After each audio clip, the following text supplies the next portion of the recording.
The phone didn't even finish its first ring before he picked up. "Hello." The voice on the other end was unmistakable, but it wasn't the same. Priscilla froze for half a second, pressing the receiver tighter against her ear. For years, fans would ask her what Elvis really sounded like in their final conversation. She could never give them every detail, but she never forgot how he sounded when he said that one simple word. Tired, slower, like the weight of the world had slid into his throat. "Hey," she finally managed, trying to keep her voice steady. "It's me." He laughed softly, that old familiar chuckle.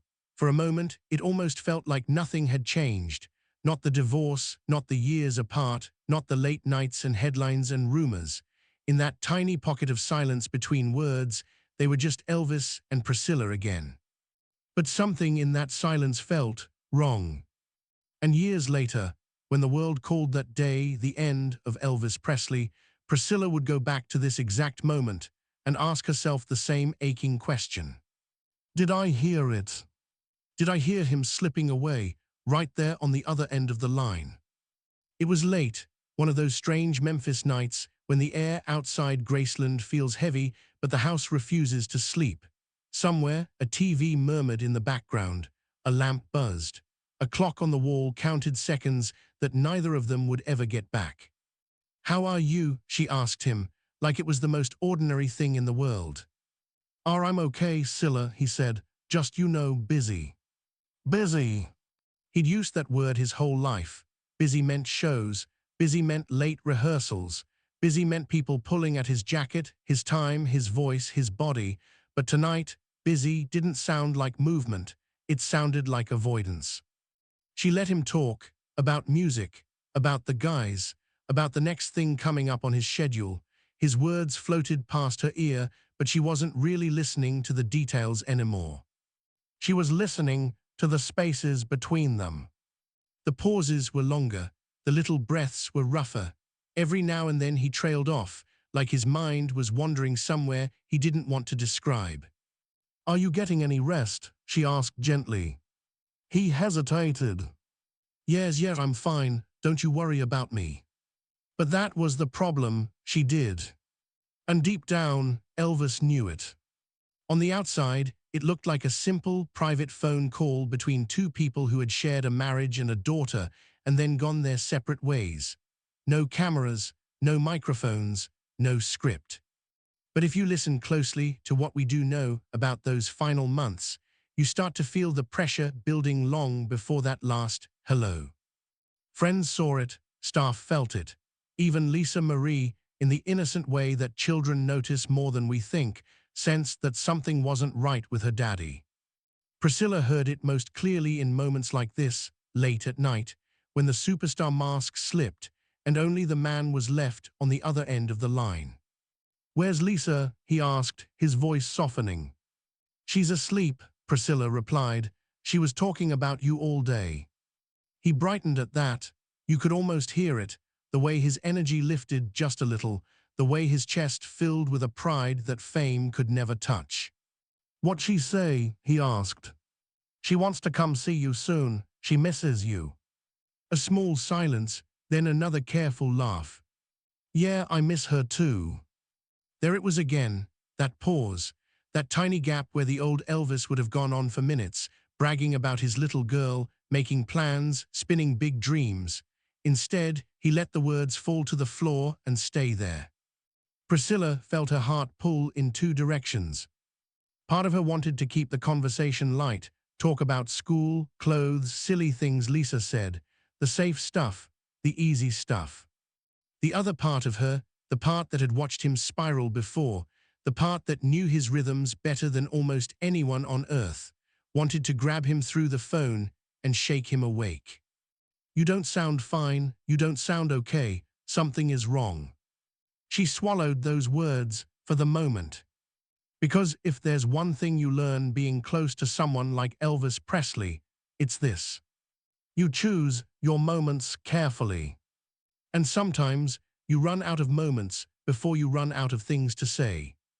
If you've ever wished you could go back and change the last thing you said to someone, you already understand the ghost that haunted Priscilla after this night. No one recorded that call. There is no tape we can rewind. What we have instead are fragments from interviews, quiet confessions, and the emotional truth underneath her guarded words. But the shape of the conversation is clear enough to make your chest tighten. She heard a man who was pushing himself too hard. A man who had learned to live with exhaustion like it was just another member of the band. A man the entire world still saw as untouchable, while his body and his spirit were telling a different story. "Are you still planning on going?" she asked him. "The details don't matter as much as the feeling, a trip, a tour, a commitment. One more obligation on a calendar already full of red flags." "Yeah," he said, "got to, you know how it is." That sentence landed like a stone in her stomach. Because she did know how it is. She had lived the late nights, the pressure, the schedule that treated him like a machine that never broke. She had watched him try to be everything for everyone, the star, the provider, the good son, the loyal friend, the entertainer who never said no. And in that moment, she knew she couldn't keep dancing around what she'd been afraid to say. "Elvis," she began, "you don't sound well." Another pause, less air in it this time. "I'm okay," he repeated a little sharper. "Don't fuss over me." There was the old pride, still there, still fighting.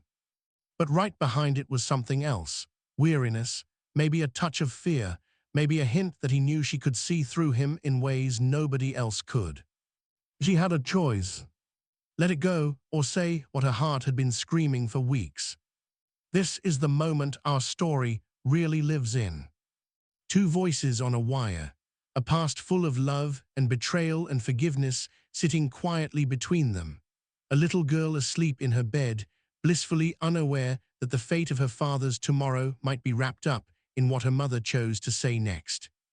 If Priscilla stayed silent, she would be playing the role of the ex-wife who didn't interfere.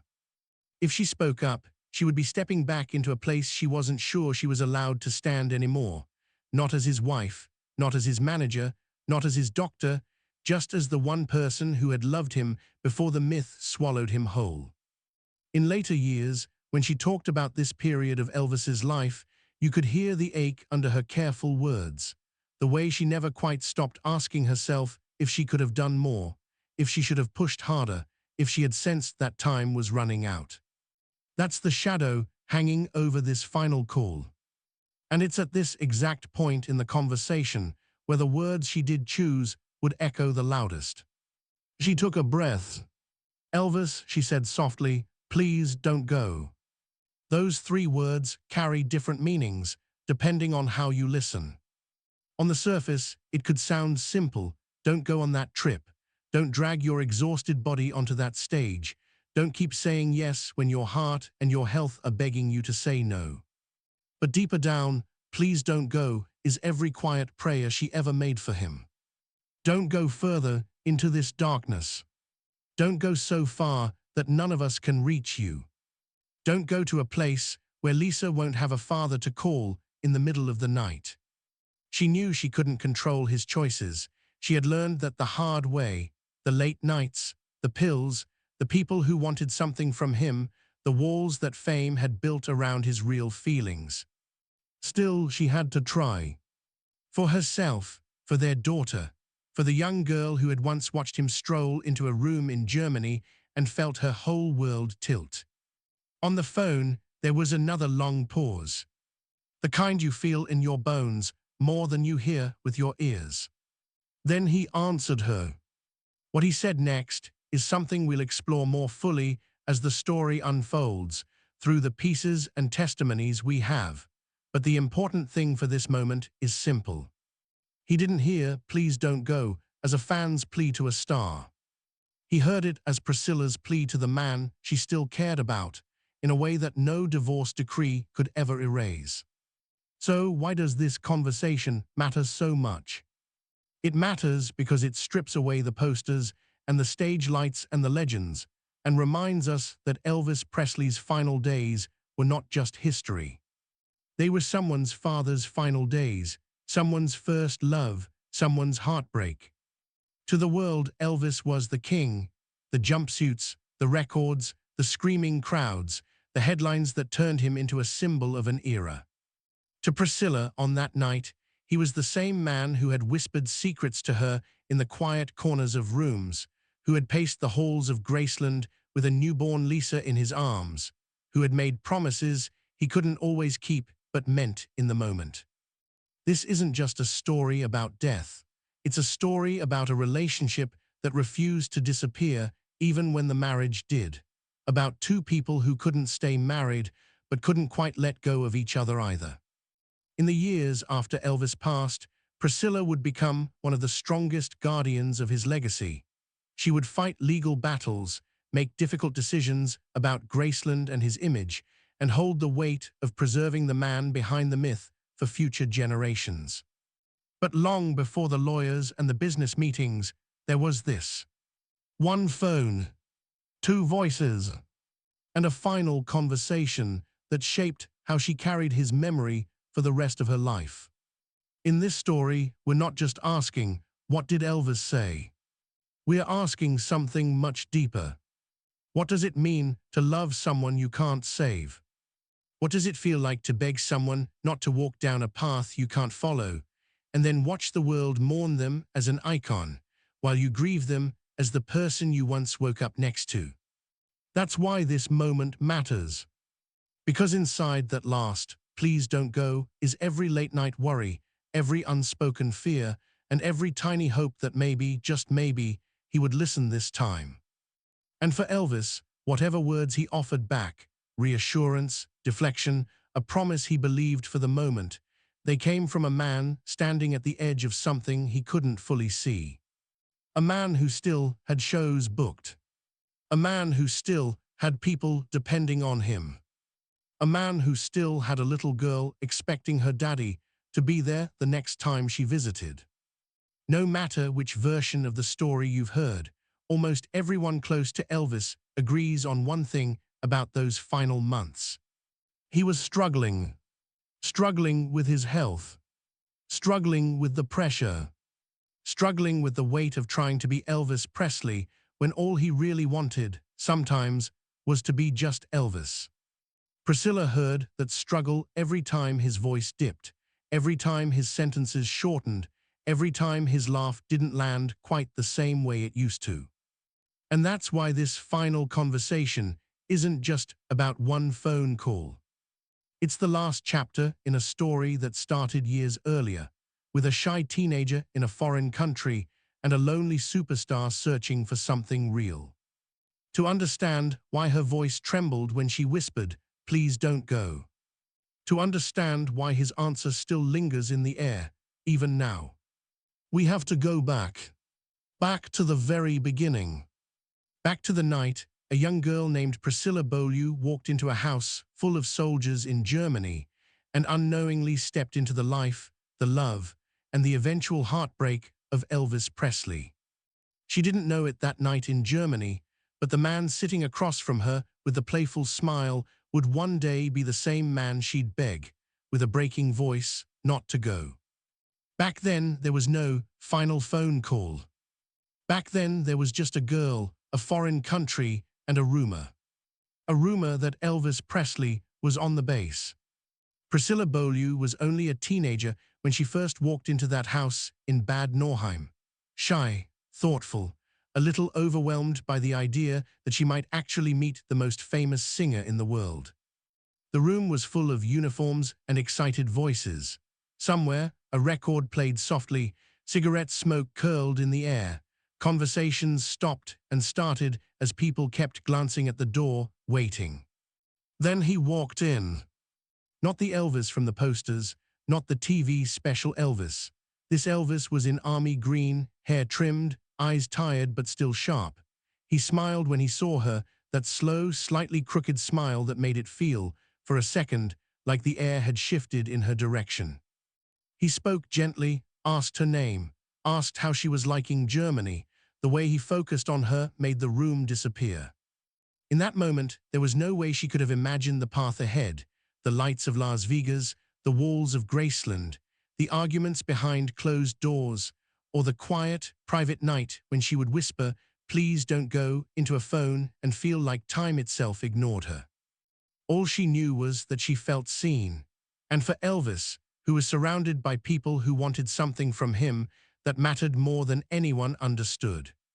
Their connection grew in stolen hours. Soft conversations, late-night visits, music playing low in the background while they talked about everything and nothing. He told stories of home, of his mama, of the whirlwind his life had become. She listened, not as a fan, but as a girl trying to understand the man behind the name everyone else screamed. He was already living between two worlds, the normal soldier and the global icon. She slipped into the small space between them, the safe place where he could be neither or both without having to perform. When his service ended and he returned to America, the story could have ended right there. Another bittersweet chapter, another what if in the life of a superstar. But it didn't end.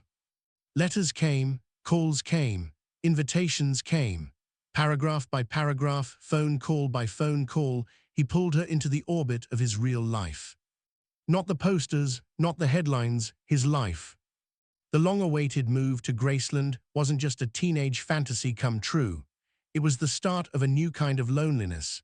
She left behind her familiar world for his, a house that seemed to hum even when it was quiet, full of people, full of noise, full of expectations. To the outside world, it looked like a fairy tale. Priscilla at Graceland, Elvis at the piano, flashing cameras, carefully posed photographs, the king of rock and roll with the mysterious, beautiful young woman by his side. Inside the gates, it was more complicated. Elvis's life ran on strange hours and constant pressure, nights blurred into mornings, rehearsals merged with hangouts, friends were everywhere, and yet sometimes he seemed completely alone. Priscilla watched him swing between exuberant energy and deep, wordless quiet. One moment he'd be laughing too loud, telling a joke, playing a song. The next, he'd drift away into a different room, eyes far off, as if something inside him had stepped out and closed the door. She loved him, that much is simple. He could be tender, thoughtful, fiercely protective. He could also be distant, moody, impossible to reach. The cracks in the fairy tale didn't appear overnight. They crept in slowly. Gossip columns hinted at other women. She heard whispers in the house, saw looks she didn't want to interpret. His relationship with sleep grew stranger. The little helpers he took to wake up, to wind down, to keep going. More and more, she found herself doing what she'd someday do on that final phone call, listening to the spaces between his words and wondering how much pain he was hiding there. Marriage came, a ceremony, photographs. The world loved the image of Elvis and Priscilla as a golden couple. Then came Lisa Marie. If Elvis had ever needed a reason to try to be better, it was the tiny baby he cradled in his arms. For a while, fatherhood lit him up in a way nothing else could. He'd peek into her room, kiss her forehead, talk about the things he wanted to do with her when she got older. But the world didn't let him slow down for long. Tour records, films, contracts signed long before Lisa was even born. Every time he tried to put his foot on the brake, something in his career demanded that he press the gas instead.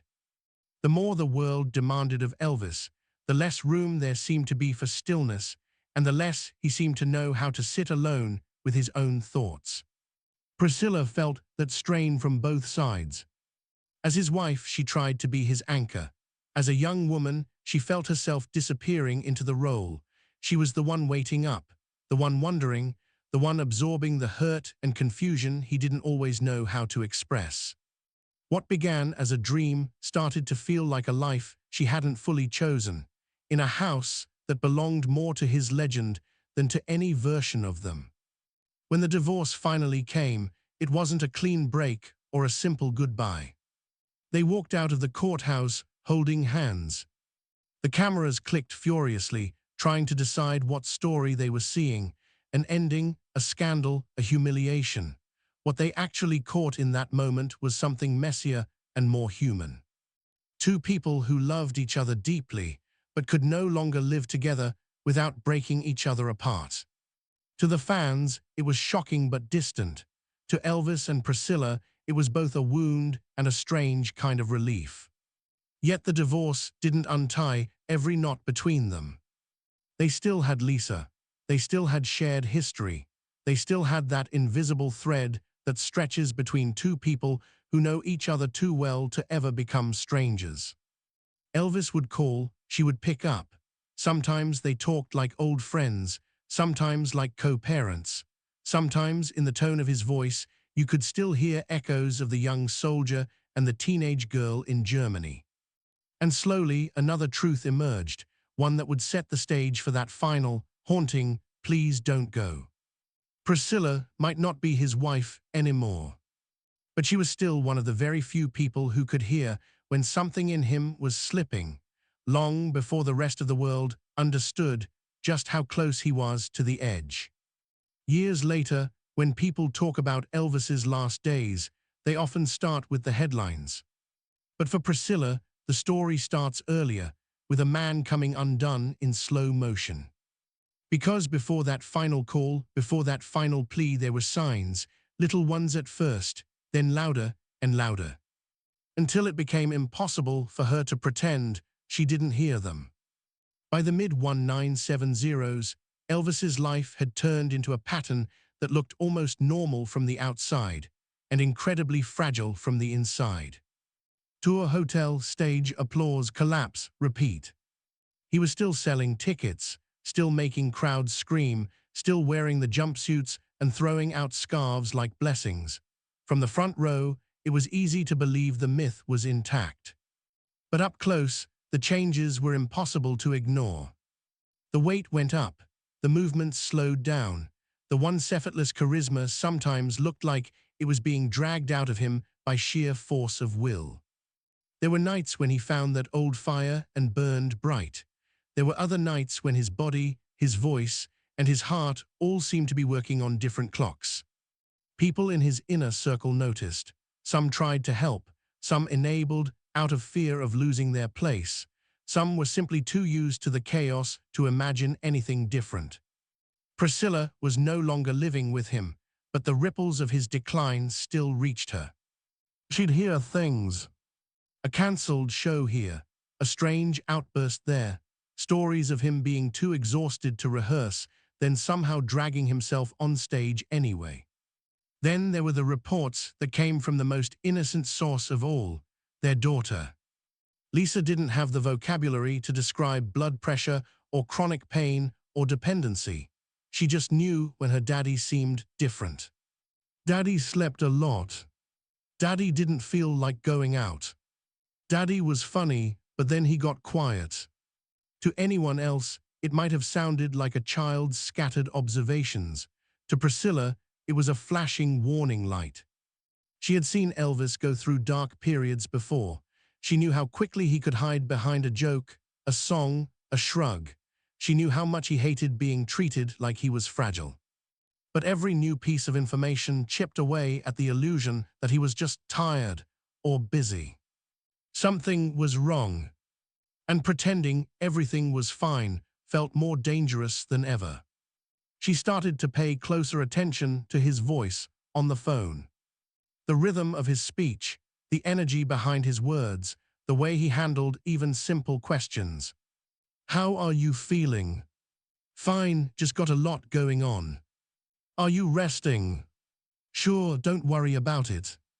There was always a reason, always a deflection, always a way to turn the conversation back to something lighter. But beneath the jokes and stories, she could hear the strain getting louder. Sometimes he would drift into the past. Talk about his mother, talk about the early days before all of this, talk about things he wished he could do over.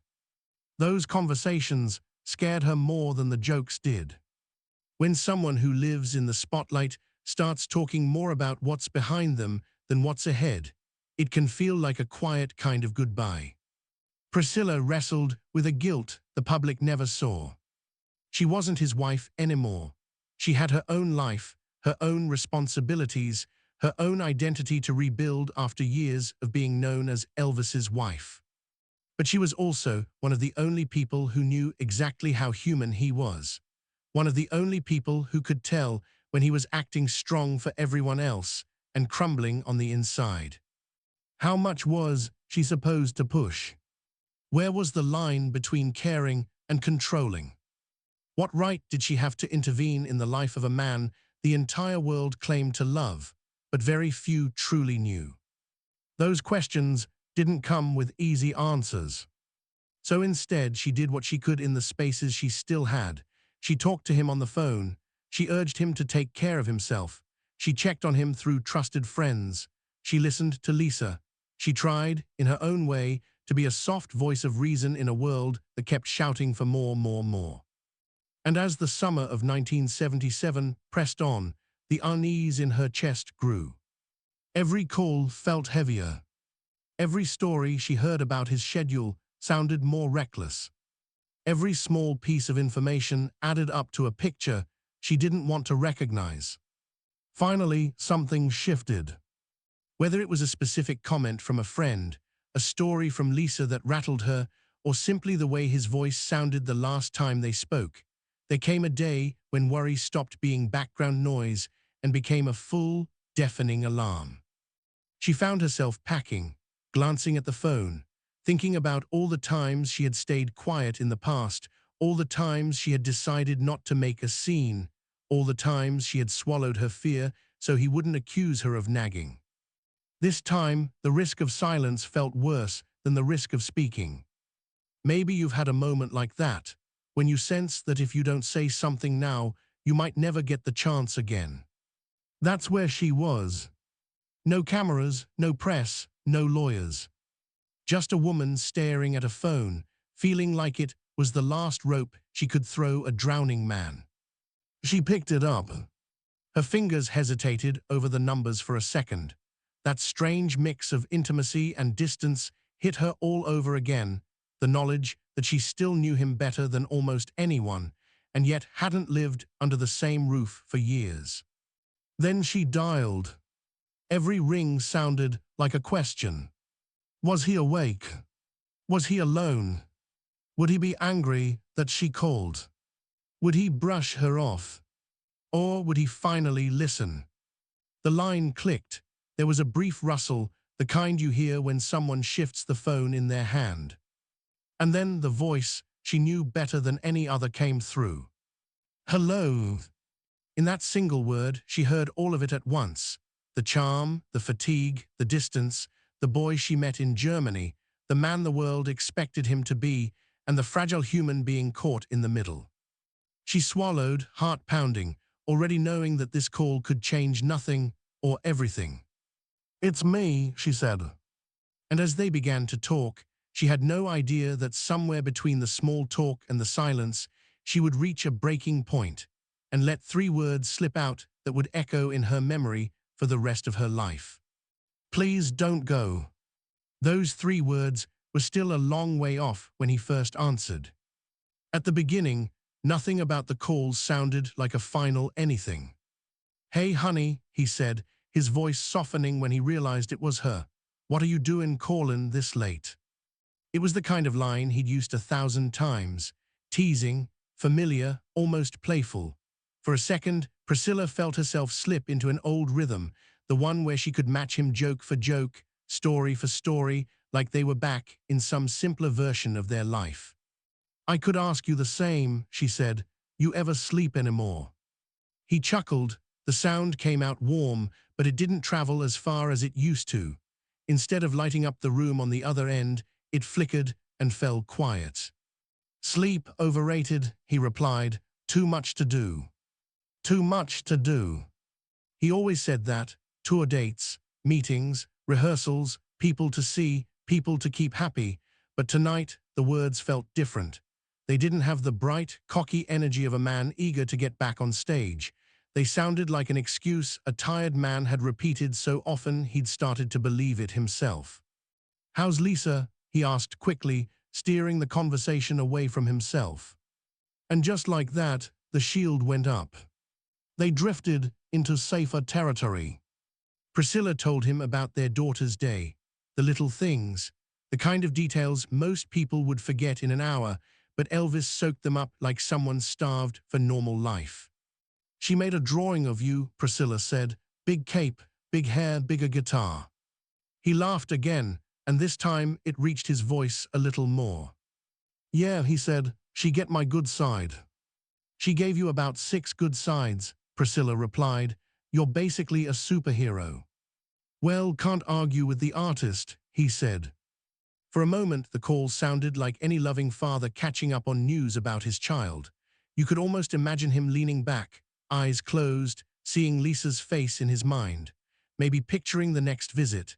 Maybe imagining one more chance to be daddy instead of Elvis Presley, global icon. But underneath that sweetness, Priscilla still heard the drag in his tone, the tiny catch in his breath when he laughed, the way he didn't ask follow-up questions like he usually did. Normally, he'd want to know everything. What did Lisa say? What was she wearing? Did she still have that favorite toy? Did she seem happy? Tonight, he seemed content just to listen in short, quiet bursts, like even picturing his little girl took more energy than he wanted her to know. How are you really doing? She asked, letting the word really sit there between them. He paused. Oh, you know me, he said. I'm fine, just a little worn out, nothing I can't handle. It was an answer he'd perfected over the years. Smooth, final, dismissive without sounding unkind.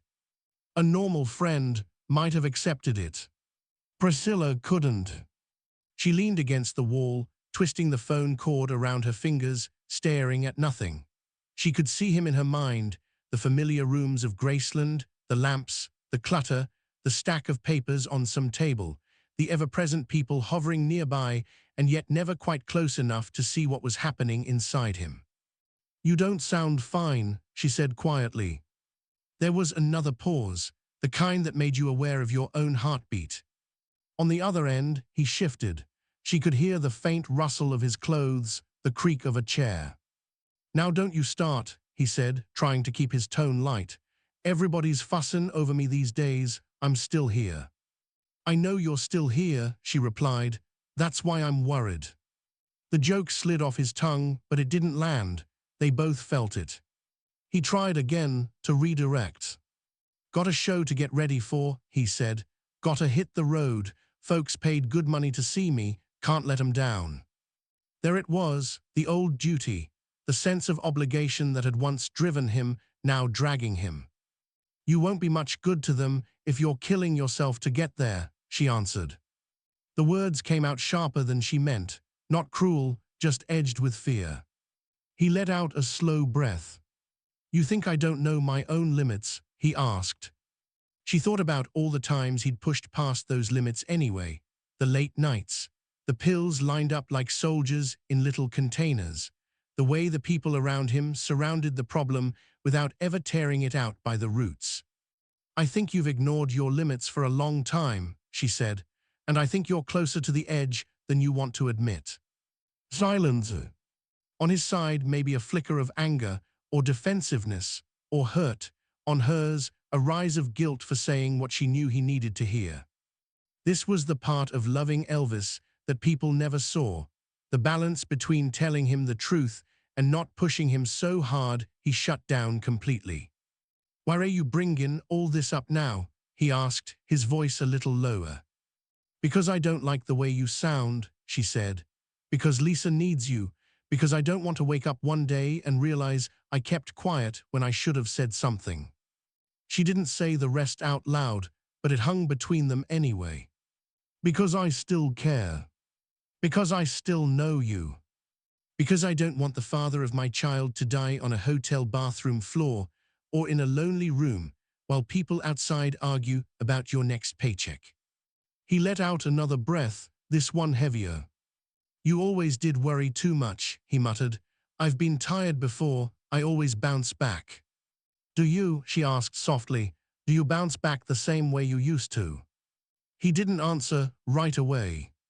In that quiet, she imagined him staring at the floor, rubbing his face, feeling the ache in his joints, the pounding in his head, the way his body didn't obey him like it once did on those early stages when he could move like no one else on earth. Look, he said finally, I got commitments. I can't just walk away. People depend on me. They also depend on you to stay alive, she replied. The words slid out before she could sand them down, raw, honest, frightening. He swallowed. She could hear it. You makin' me out to be some kinder invalid, he tried. I ain't going anywhere. She closed her eyes. That's what you think, she said, but that's not what I'm hearing. The temperature of the conversation shifted.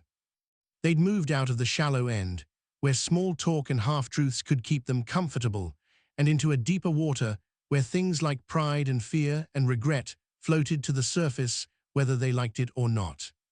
You remember when we were in Vegas that time, she said, and you almost passed out after the show.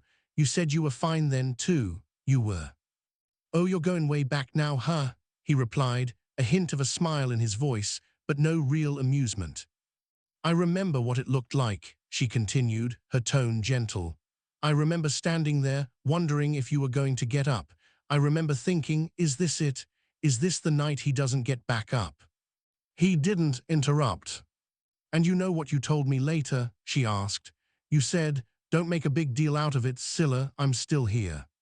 He softly exhaled, the kind of sound someone makes when a memory hits a little too close. You're still saying the same thing now, she said, but you're not the same man you were then. You can't keep pretending you are. For a moment, he didn't fight her.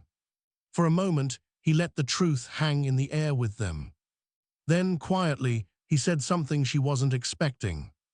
Sometimes I wonder what it'd be like if I just stopped, he murmured. Her heart clenched. Stopped what? She asked. All of it, he said. The shows, the travel, the whole damn circus. Just stay home, be with my baby, sit at the piano when I feel like it, not because I got her. It was the kind of confession he rarely made out loud. Not because he didn't feel it, but because the machine built around his name didn't have any space for that kind of honesty. What's stopping you? She asked. He gave a short, humorless laugh.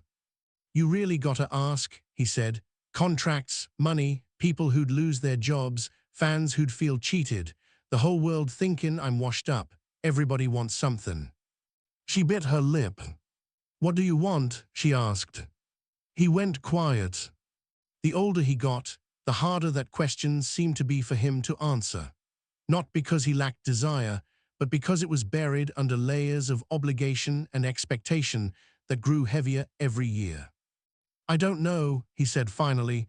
Maybe I just want some peace. The word hung in the air like a fragile thing. Peace. Not applause, not another hit, not another headline, just peace.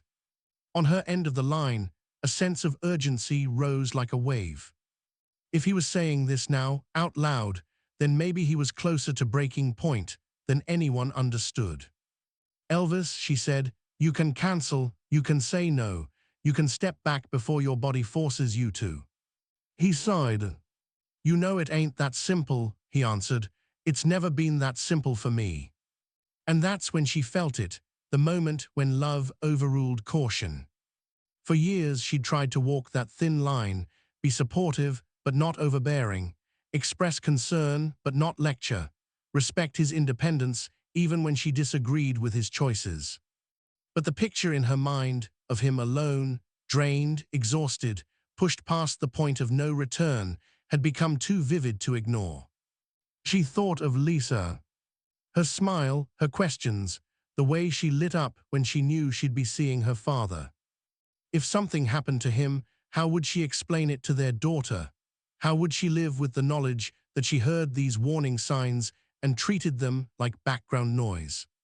She couldn't. Not anymore. Elvis, she said, and her voice trembled just enough for him to hear it. I'm asking you, don't go. There it was. Not teased, not half-spoken, not implied. A clear, naked plea. Please, she added, her throat tight, don't go. On the other end, time seemed to stall. He didn't respond right away. Maybe he was surprised to hear that kind of fear in her voice. Maybe he was weighing everything, the schedule, the expectations, the image he'd spent his whole life building, against the simple human truth of what she was saying. Don't go. Don't go on that stage in this condition. Don't go back into that grind that's killing you. Don't go one step further down a road you might not come back from. In those few seconds, she imagined his mind racing back through their shared history. The young girl in Germany. The nights at Graceland. The fights. The apologies. The divorce papers. The courthouse steps where they held hands anyway. Behind all of that, there was a simple fact. She had known him longer than almost anyone still close to him. She had seen the cost of his life up close. She wasn't a fan wanting another show. She wasn't an employee protecting a paycheck. She was the one person who had loved him before the world claimed him. And now she was telling him she was afraid he wouldn't survive the thing everyone else insisted he keep doing. Don't talk like that, he said at last, his voice quieter. You're scaring yourself. I'm already scared, she replied. That's why I'm saying it.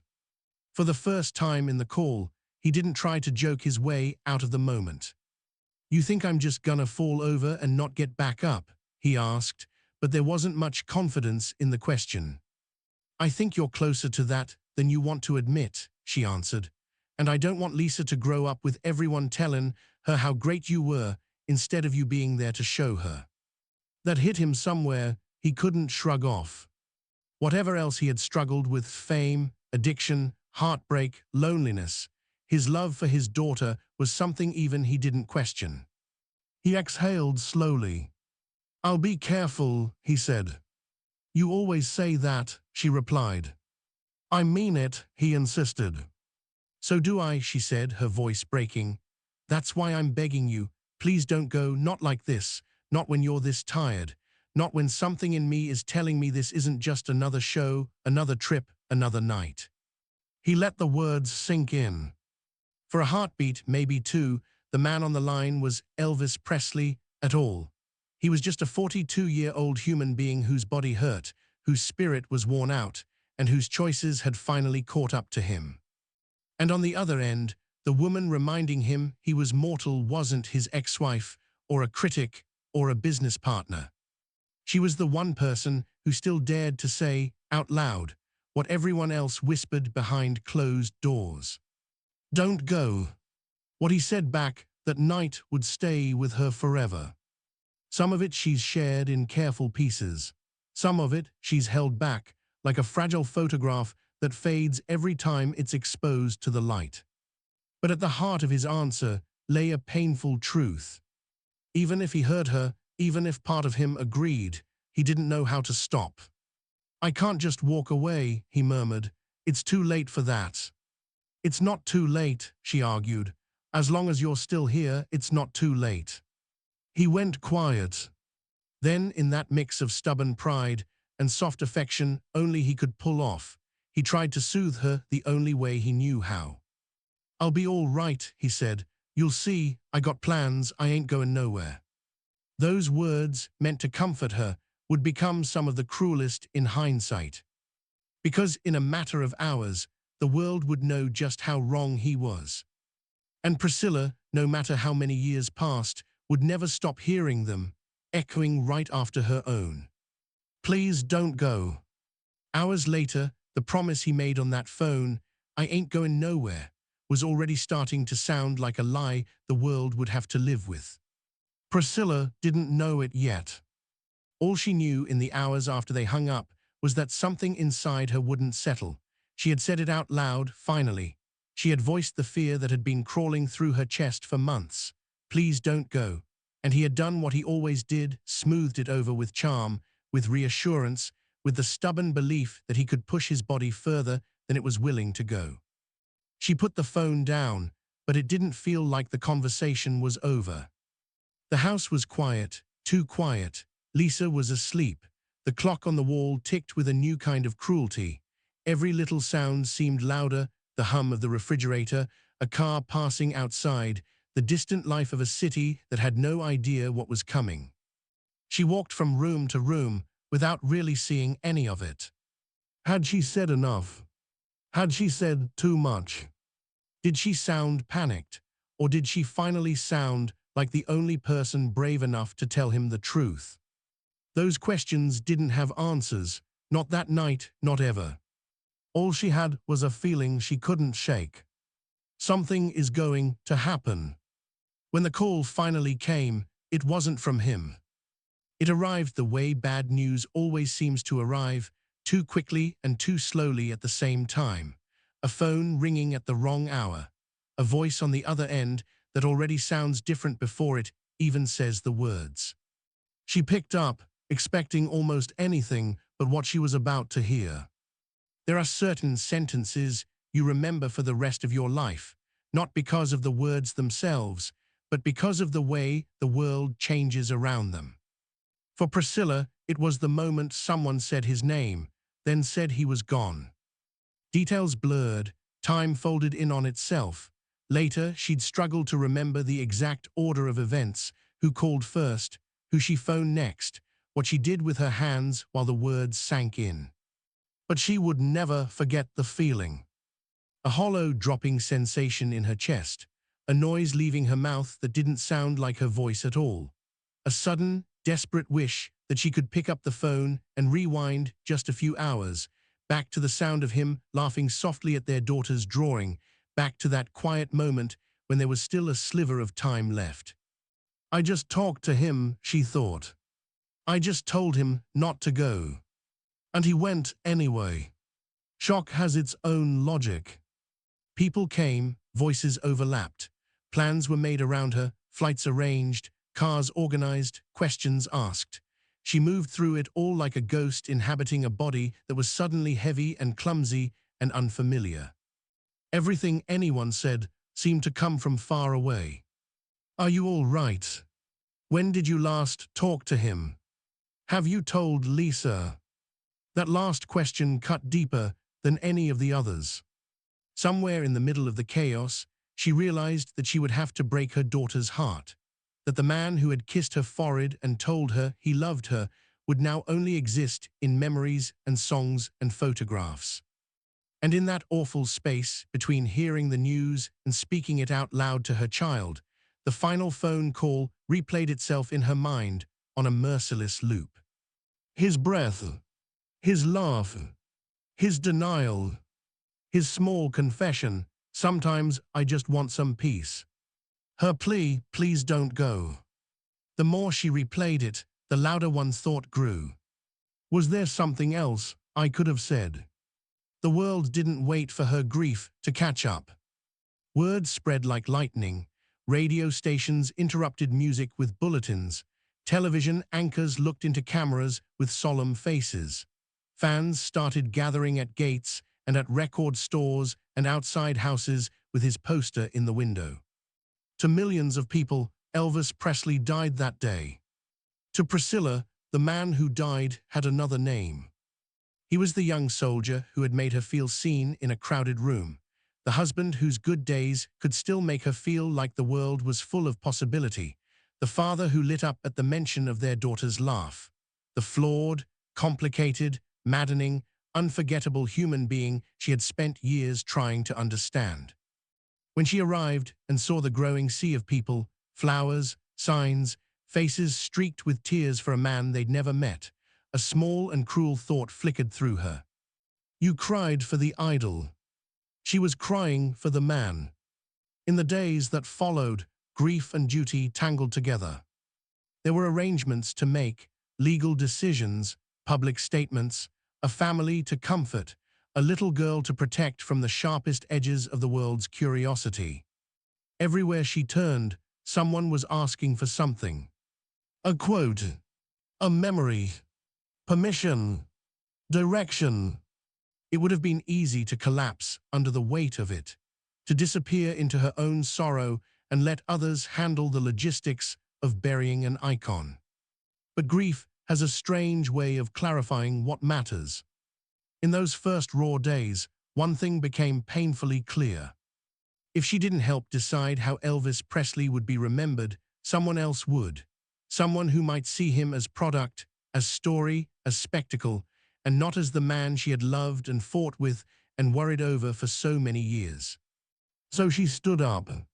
Not because she felt strong, she didn't. She stood up because she felt responsible. At night, when the visitors thinned and the house finally quieted, the public role fell away, and it was just her and the ache. She would lie awake and let the questions rush in. If she had gone to Graceland instead of calling, would it have changed anything? If she had threatened to take Lisa and stay away unless he got real help, would he have listened? If she had pushed harder on that final call, refused to let the conversation drift back into old patterns, would he still be here? Survivor's guilt is its own kind of prison. From the outside, people saw her as composed, dignified, strong. On the inside, she was a woman who had heard a man cry out for peace and watched the world applaud him to death anyway. And underneath all of that, a quieter thought sat like a stone. Did he know when I said, "Please don't go," that I wasn't just talking about a show or a trip? Did he hear what I was really saying? I don't want you to leave us. Not yet. Not like this. The years moved on. The pain changed shape, as pain tends to do. It stopped being a sharp, constant stab and became a dull, familiar companion that showed up in unexpected moments. A song on the radio, a fan's trembling voice, a photograph in a magazine. But one thing never really faded. The sound of his voice on that last night. Not the words, memory can blur words. What remained was the feeling behind them, the way he tried to sound stronger than he was, the way he let a little truth slip through anyway, the way he still, even at the end, worried more about disappointing others than destroying himself. In interviews, she chose her words carefully. She never exploited that final conversation, never turned it into a sensational headline.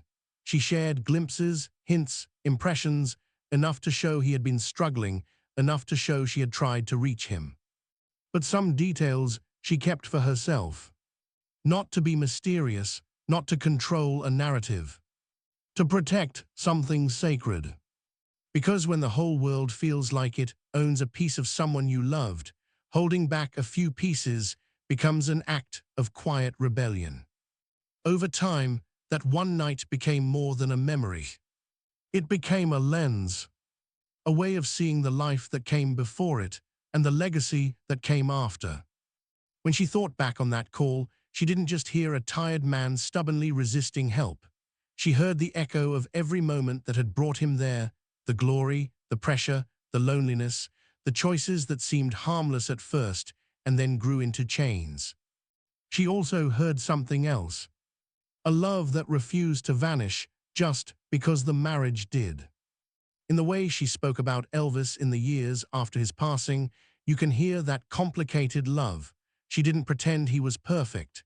She didn't pretend they had never hurt each other. But she also refused to let his story be reduced to punchlines and tragedies. She held onto the human. The shy boy from Tupelo. The young soldier trying to do the right thing. The man who lit up when his daughter walked into a room. The vulnerable, exhausted soul on the other end of the phone, trying to convince them both that he still had time. That's the version she tried to preserve. Not just for herself, not just for Lisa. For everyone who would come after. If you go to Graceland today, you'll see evidence of that work everywhere, not just in the merchandise or the tour, but in the care taken to tell the story of a life, not just a career. That didn't happen by accident. It happened because the people who were left behind, Priscilla chief among them, refused to let Elvis become only an image frozen in rhinestones and spotlight. They built something that said, in its own way, this was a man, he was extraordinary and he was fragile, he soared and he broke, he belonged to the world, but he also belonged to a family. And threaded through all of that, whether it's spoken out loud or not, is the shadow of that final conversation. One last chance to say the thing so many of us wish we'd said sooner. Please don't go. What does that moment mean now, all these years later? For some, it's just a sad chapter in a famous story. the inevitable climax to a life lived too fast, with too many people saying yes and not enough saying stop. But if you listen more closely, if you really sit with it, that final call does something deeper. It tears down the distance between Elvis the legend and Elvis the man. In his reluctance to slow down, you can see the fear of letting people down. In his denial, you can hear how badly he wanted to believe he was still invincible. In that quiet confession, "Sometimes I just want some peace," you can feel the weight of decades spent performing a version of himself for everyone else. And in Priscilla's plea, you can hear the voice of every person who has ever watched someone they love walk toward a cliff they cannot pull them back from. She wasn't speaking as an ex-wife clinging to the past. She was speaking as someone who finally dropped her pride and said the thing her heart had been screaming for years. "I don't want to lose you." Today, fans still gather, they leave flowers, they sing, they tell stories about what his music meant to them. Some talk about the first time they saw him on TV. Some talk about how his songs got them through heartbreak. Some just stand there quietly, not sure what to say, feeling a strange mix of joy and sadness. Very few of them know exactly what words passed between him and Priscilla in those final hours. But they feel the echo of it, whether they realize it or not. Every time someone says, "I wish he'd taken better care of himself," they're repeating her fear. Every time someone says, "He should have stepped back, he didn't owe us that much," they're aligning with her plea. Every time someone whispers, "He left too soon," they're answering the ache behind her, "Please don't go." And maybe that's why this story still stings in a way that doesn't fade with time. Because it isn't just about a famous man and his famous ex-wife. It's about lost chances. About the phone calls we didn't make. The conversations we cut short. The warnings we softened because we were afraid of sounding dramatic. The times we told ourselves, "They'll be fine," they always are, when something in us knew better. When you hear about Priscilla, alone with a phone pressed to her ear, trying to cram a lifetime of concern into a few fragile sentences, it's hard not to think about your own unfinished sentences. Who would you call if you knew time was shorter than it seemed? What would you say if you weren't worried about sounding foolish or needy or scared? What truth would you risk speaking just once if you thought it might save someone you love? For Priscilla, that truth took the form of 3 simple words. Not grand, not poetic, not rehearsed. Just raw, human fear wrapped in love. "Please don't go." He couldn't hear everything she meant by it. Maybe none of us ever can when we're the ones walking toward the edge. We cling to our routines, our obligations, our illusions of control. We tell ourselves, "I'll be all right, I've still got time." Sometimes we're right. Sometimes we're not. In the end, the tragedy of that final conversation isn't that she failed to save him. It's that she had to try at all. Because somewhere along the way, the world built a life for Elvis Presley that didn't leave room for him to be fragile or exhausted or unsure. A life where saying no felt more dangerous than saying yes, even when yes was killing him. What she did that night, what so many people are too afraid or too tired to do, was to cut through the myth and speak to the man. You are not invincible. You are needed. You are loved. Please stay. He couldn't stay. But the plea didn't vanish with him. It lives on in the way she guarded his story. In the way fans talk about him with such tenderness. In the way the world has slowly learned to see the toll that fame can take on a human soul. And maybe, if we let it, it can live on in us too, as a reminder to say the hard things while there's still time, to listen when someone sounds off, to believe people when they say they're tired in a way sleep won't fix. Because somewhere out there right now, there is another person on another phone, laughing off their own pain. And there is someone on the other end, heart pounding, wondering if they dare to say what Priscilla finally said. Please don't go. The rest of this story, the way we carry his memory, the way we honor the man behind the music, the way we handle our own last conversations, is still being written even now.